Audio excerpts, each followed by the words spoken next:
Este hombre pasó de vivir una vida humilde y tranquila como campesino a vivir una vida como un verdadero rockstar. Entre cantinas, mujeres, fiestas y orgías, con sus dones extraordinarios sobrenaturales relacionados al ocultismo, se ganó un puesto entre la nobleza zarista, que fascinados lo acogieron como su consejero místico. Pero sus prácticas esotéricas y su vida excéntrica llenaron de repudio a un grupo de nobles, así que, hartos de su influencia y los escándalos que lo rodeaban, planearon su fin, dejando tras su muerte y en su vida muchos misterios y teorías que hasta el día de hoy aún se comentan. Así que, si quieres conocer su historia, quédate, que hoy te traigo la historia del llamado monje loco, Grigori Rasputín. Sus orígenes se remontan al año de 1869. Nació y creció en el seno de una familia humilde de campesinos en un pequeño pueblo de Siberia, llamado Pokrovskoye, en la región de Tobolsk, Rusia. En Pokrovskoye pasó toda su infancia y parte de su juventud. Se casó con Praskovia Fyodorovna Dubrovina, con la que tuvo varios hijos.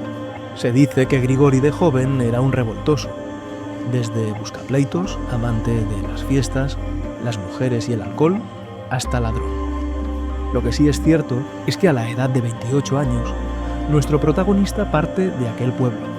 Algunos dicen que forzado al exilio por los lugareños, abandonando a su esposa e hijos para buscar respuestas en la espiritualidad, y comenzando así su viaje de peregrinaje por Rusia. En un monasterio de Verkhoturie, en el centro de los Urales, fue donde aprendió a leer a través de las Sagradas Escrituras los textos de los padres de la Iglesia.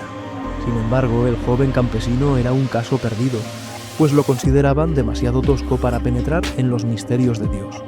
Pero fue en Verkhoturie donde Rasputín conoció a Makari, el starets o anciano santo que tenía su morada en los bosques que circundaban el monasterio.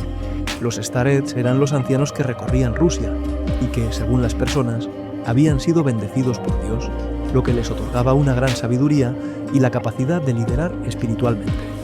Más tarde, cuando Rasputín llegó a San Petersburgo, fue considerado como tal por una multitud sedienta de morbo, misterios e iluminaciones. Se unió a una secta secreta, llamada los Gilisti o Flagelantes, la cual estaba formada por un grupo religioso separados de las prácticas religiosas oficiales rusas, en la que creían que pecar los acercaba a Dios. Según la doctrina de la secta, Dios se encuentra en cada ser humano, puesto que Cristo se reencarnaba continuamente. De esta manera, la única forma de alcanzar a Dios era teniendo contacto íntimo con los miembros del grupo. Y claro, estas creencias venían más acordes a la naturaleza rebelde e inquieta del joven Grigori. Los flagelantes predicaban, además, que la verdadera iluminación solo se alcanzaba tras haber pecado en exceso, pues tras ello el dolor del arrepentimiento es mayor, y por tanto mejor el ascenso al perdón y a la redención. Así que en reuniones clandestinas se celebraban descomunales orgías donde no faltaba ni comida ni vino, y en las que, por supuesto, participó el depravado Rasputín. Mientras, en el palacio más lujoso de Rusia, una tragedia permanecía callada. El hijo del zar y único heredero al trono, Alexei, sangraba sin parar, sufriendo de hemofilia, una enfermedad hereditaria en la que la sangre no coagula adecuadamente, lo que ocasionaba sangrados excesivos. Tal circunstancia llevó a la zarina Alejandra a la desesperación y a buscar un milagro para sanar a su hijo.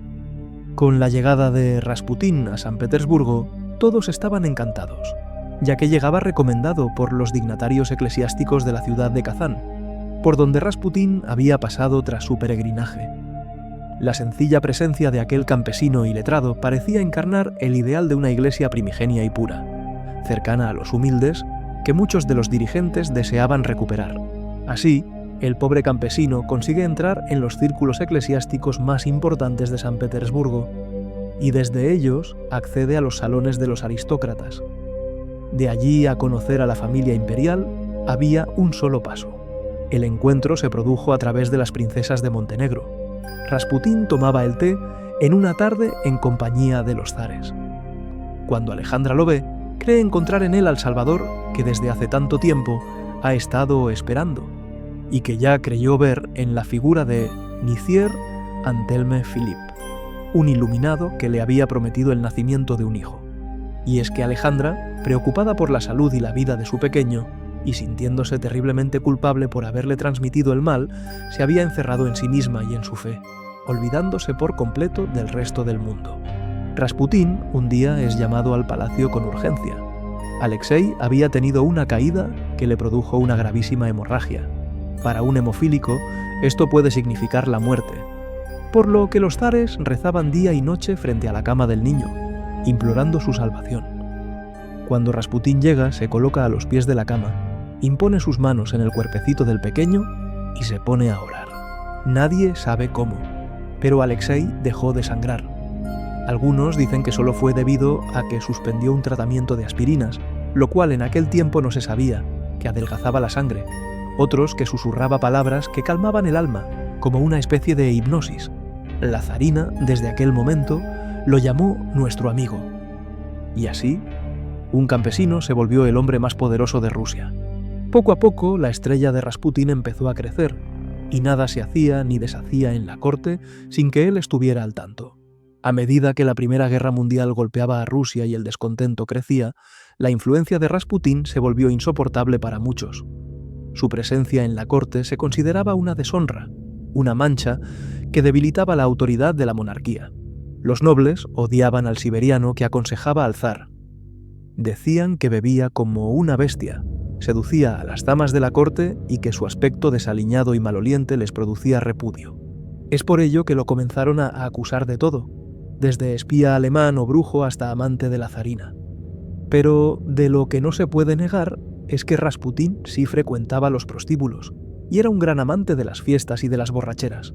Un día, una mujer sin nariz, Gion Yaguseva, lo apuñaló en el abdomen con un cuchillo gritando: «¡He matado al anticristo!». Pero aunque Rasputín sufrió heridas graves, sorprendentemente sobrevivió. Es por ello que un grupo de nobles, liderados por el príncipe Félix Yusupov, decidió que Rasputín debía morir definitivamente. La noche del 29 de diciembre de 1916, lo invitaron a una cena que sería una trampa mortal. Se dice que intentaron acabar con Rasputín con pastelillos rociados de cianuro, pero a medida que pasaba la noche, veían horrorizados cómo él comía y bebía sin sucumbir. Nervioso, uno de los congregados fue a buscar su pistola y disparó sobre el monje.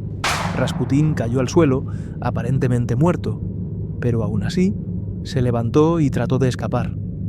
Finalmente lo atraparon y Purishkevich, temeroso de que siguiera con vida, lo remató con un tiro en la cabeza, arrojándolo atado al gélido río Neva. La autopsia sugirió que Rasputín no había muerto a causa de los disparos, ni por supuesto a causa del veneno. Todavía seguía vivo cuando se deshicieron de su cuerpo, y la muerte le sobrevino finalmente por ahogamiento. Pero el misterio no termina ahí.